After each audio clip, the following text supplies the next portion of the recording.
There's a young man setting the world on fire, Curtis Gardner, hard to miss on social media.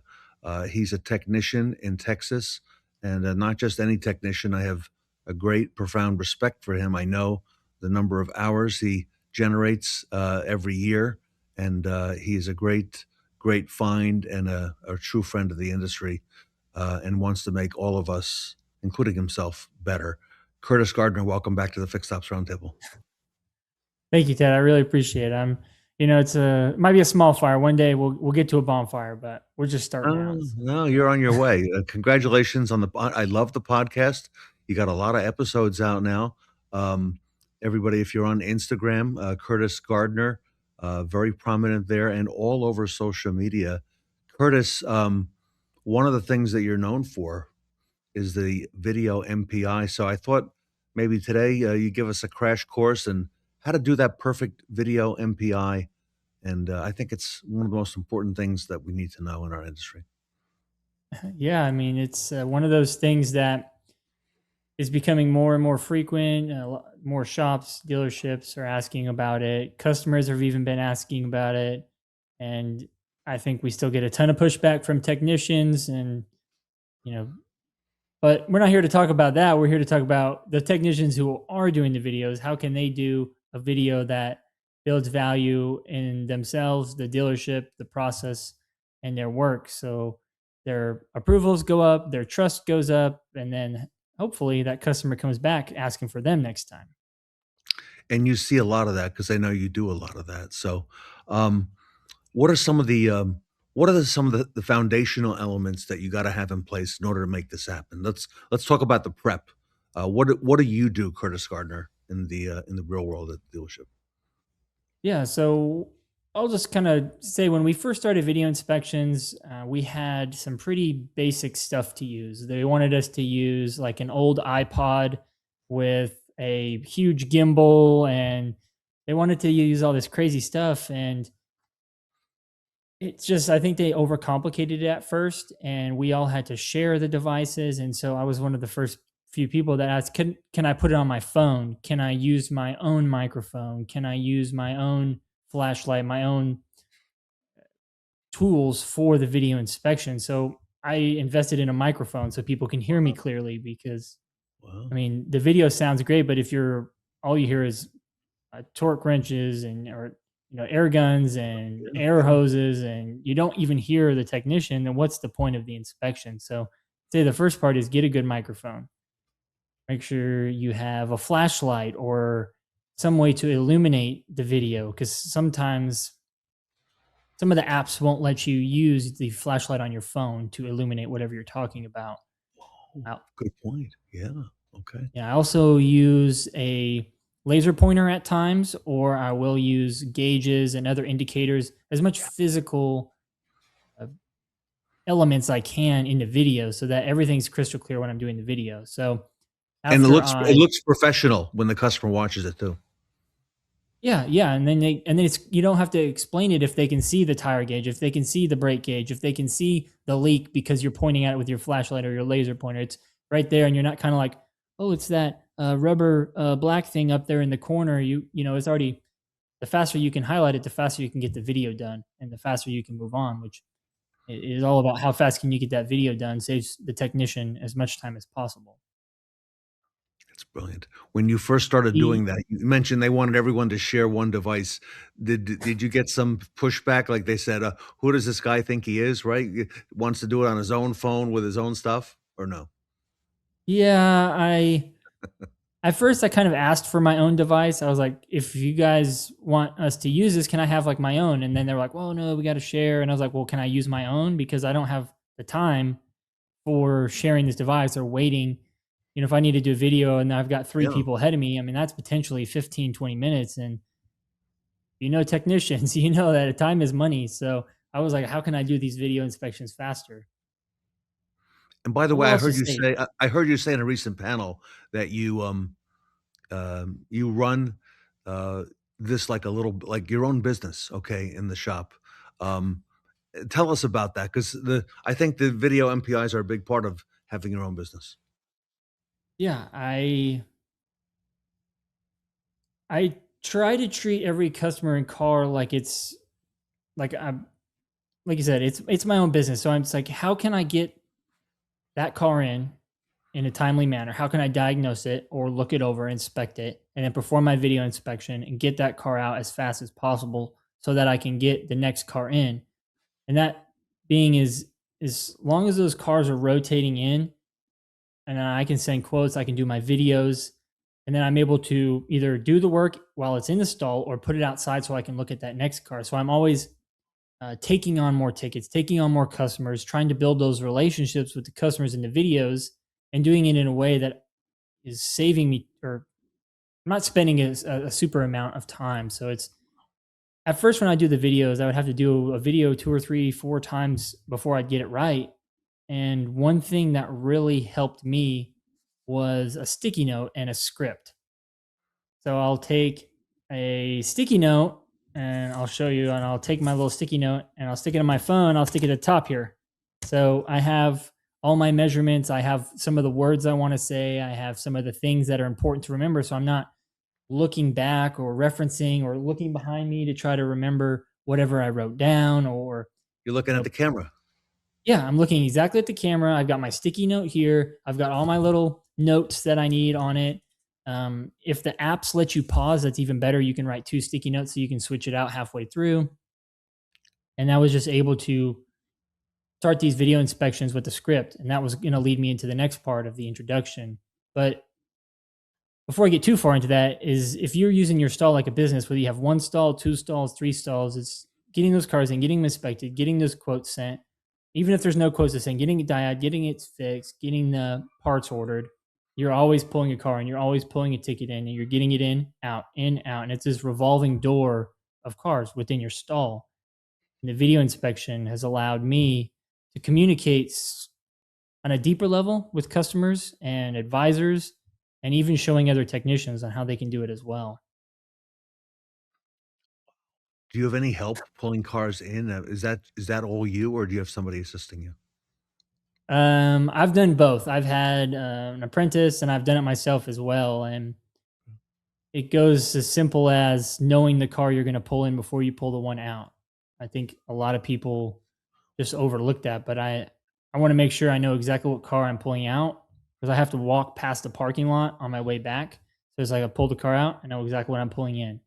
And it's that how much time would that save if I dropped it off, walked back to my computer, oh, I'm getting this oil change, and then walk back out to the parking lot. And so it's every step counts. It sounds crazy, but every step, every second counts. And if I can find a way to do it quicker and more efficiently, I'm going to try it. And if it works and can help me make more hours, then that's going to be something I implement into my daily process and each process I have on that car.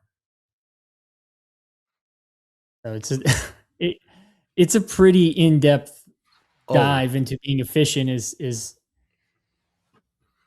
I I have know how made a I know joke. I know how many hours you do, so this is a science. You've got it down, my friend. Yeah, I keep all my DMS stories, all my quotes. I keep them all in a Word document. If I'm using them more than once, I'll copy paste it in, and I'm able to reference that, so I don't have to save time looking up. Um, I don't know, the same story or the same TSB or the same recall. Is I've already spent that time typing it up once. Why not use it and maybe adjust it a little bit? Sure. Um, You're gonna it's see going to that sound silly. scenario again. Yeah, of course you are. Yes, of course. Don't want to get too far off. We don't want to leave these video inspections behind, but the efficiencies are, I mean, you can take anything from anywhere and cut it down time. We, talk about having things in the shop centrally located and things like that is if you're a technician, if the technicians can get to it faster, get it more efficiently, you're saving time, you're saving hours, you're making the techs more money, in turn making the dealership more money. At what point do you do the video? Let's say you have a car in for the very first time. I'm doing that as soon as I can. After I finish my inspection, or at least get a head start on my diagnosis, it can be anywhere from 10 to 15 minutes, and hopefully no longer than an hour, where I'm getting a video to the customer. And when I start the video, not a lot of people do this, but I'd like to show my face at the beginning of the video. I love it. And So why do you do that? Tell me why. I want the customer to know who's working on their car. I want them to know what I look like and they can relate. This is like when you go get your haircut. You ask for this, usually you probably ask for the same person or the same shop to do your hair. And so I want customers to see my face and say, "Oh, this is Curtis. This is what he looks like. He's a person. He's not just a crazy mechanic there in the back. He's a person who's working on my car and he's smiling, he's talking nicely, he's letting me know what's going on with my car, and it builds that connection, that rapport with the customer." Do you think showing your face early on the video helps you a little bit later when it comes to approvals and asking and explaining, what you found? I think it does, but I also think maybe it surprises people because no one else is doing it. So they're like, "Whoa, this is a person." Like Right. there's a face here, not my car. Because everyone will start. Here's your defining view of the car. I'm like, "Oh, here's my face. Here's my toolbox. Here's my Yeah. pictures and stuff that my kids have drawn. There's awards, there's quotes, there's stuff about me behind me so that they know this is me, this is what I do, and I'm a person, not just like I said, a mechanic. There's a life I have, and I think that's important for building the relationship with that customer. And that is a relationship that these videos help you forge with the customer, is it not?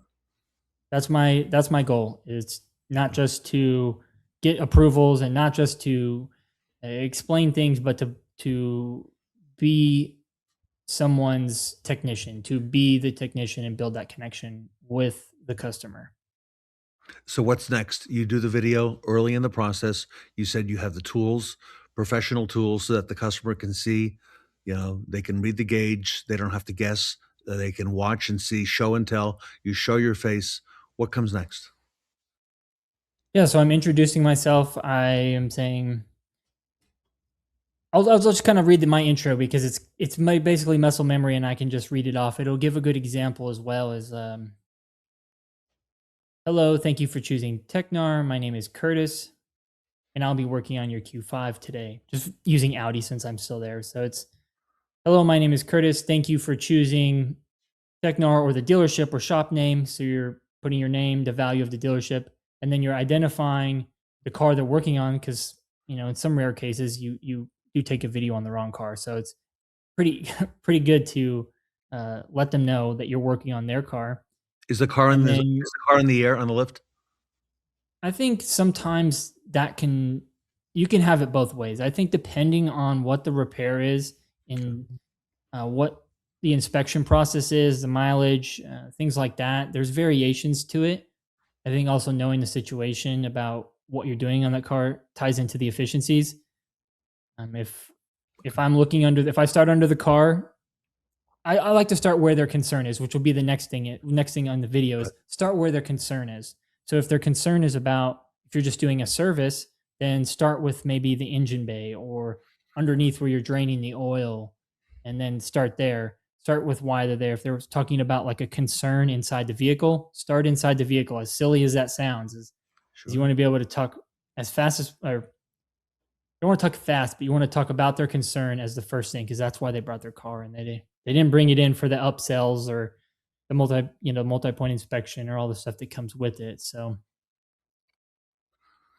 Okay. You start with the primary reason, the primary concern, why they're there. You show that. What comes next?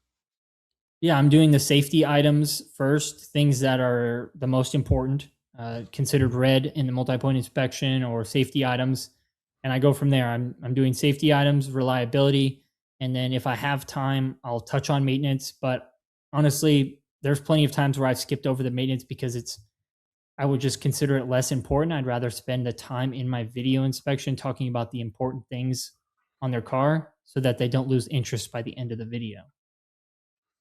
How long is the video?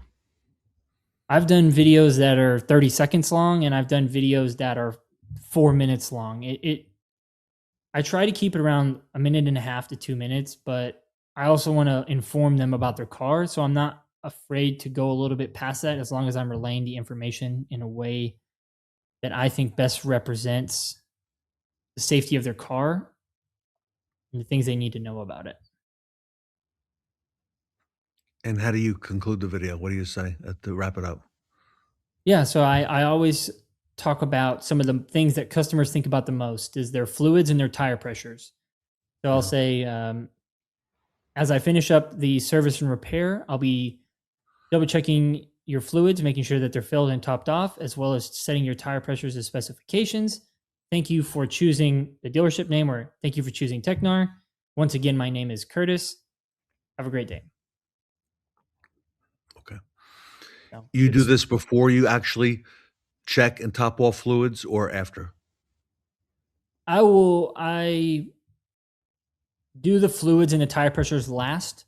So Okay. I'll say that's why I say like as I've finished up the repairs and the service. So if there's a part on order and I'm doing it 2 weeks from now, then I mean cold weather lowers tire pressures. So I don't want to test the tire pressures now to have to set them again in 2 weeks because they dropped 10 psi. So I try to do those types of things very last so that when it leaves my stall, it's leaving it for good and I know that it's good and there's no issues or worry of a comeback. And you can shoot the video in pieces, right? It doesn't have to be all front to back. You could take it in a couple short pieces. Yeah, so we can pause the video and we can Okay. take 10 seconds here, 10 seconds there. But for me, I've found I usually only pause the video if I'm moving in to out or like inside the car, out to the car, or up or down. Other than that, it feels most comfortable to me to just keep it one fluent conversation or one fluent video. It just kind of flows smoother and I don't lose my train of thought.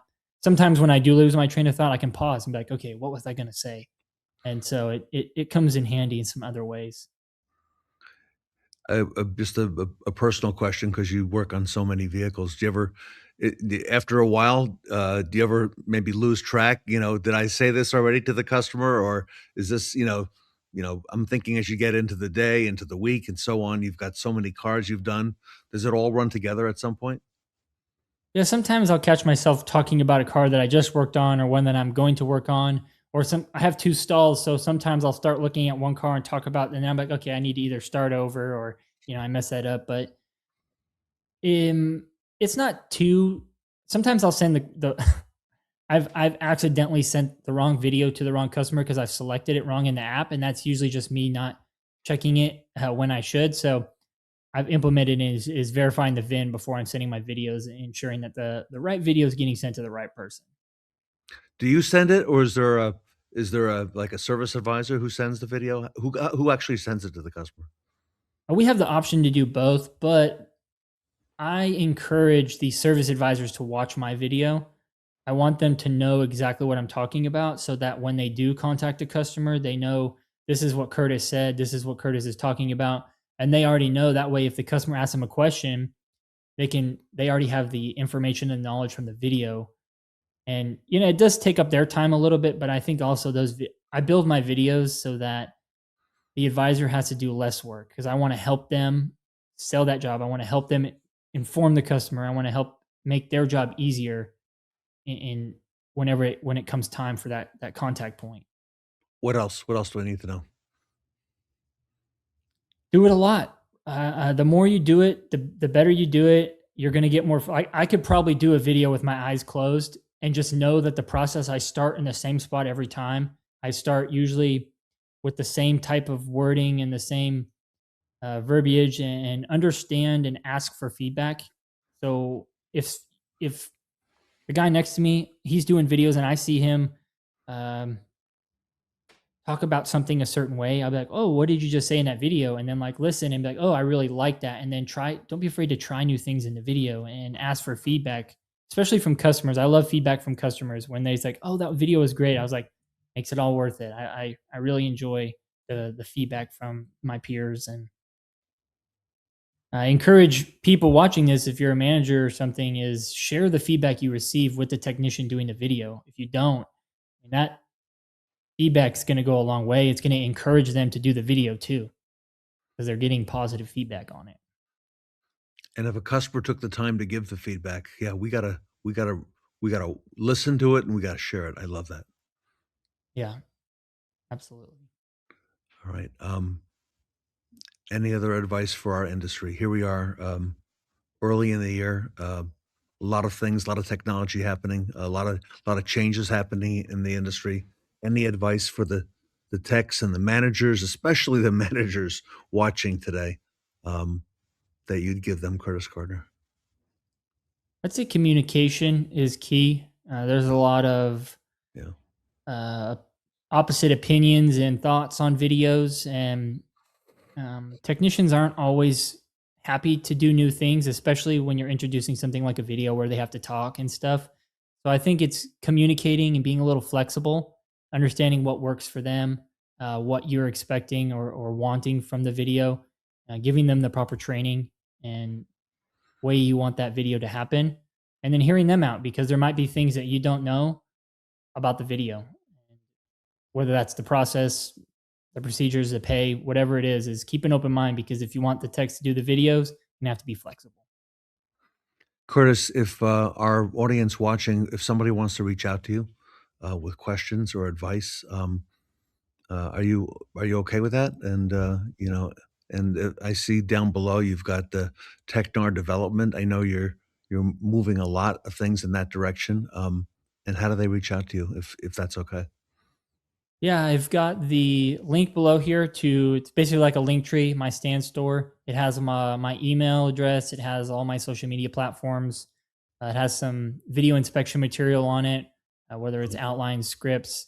I just recently started doing evaluations. So if someone sends me a video inspection, I'll take the time to walk through it and make a video, uh, not necessarily critiquing, but just helping out where some things could be better or I could see it be more efficient. So, yeah, it's that link down below here is going to be the best way to get a hold of me.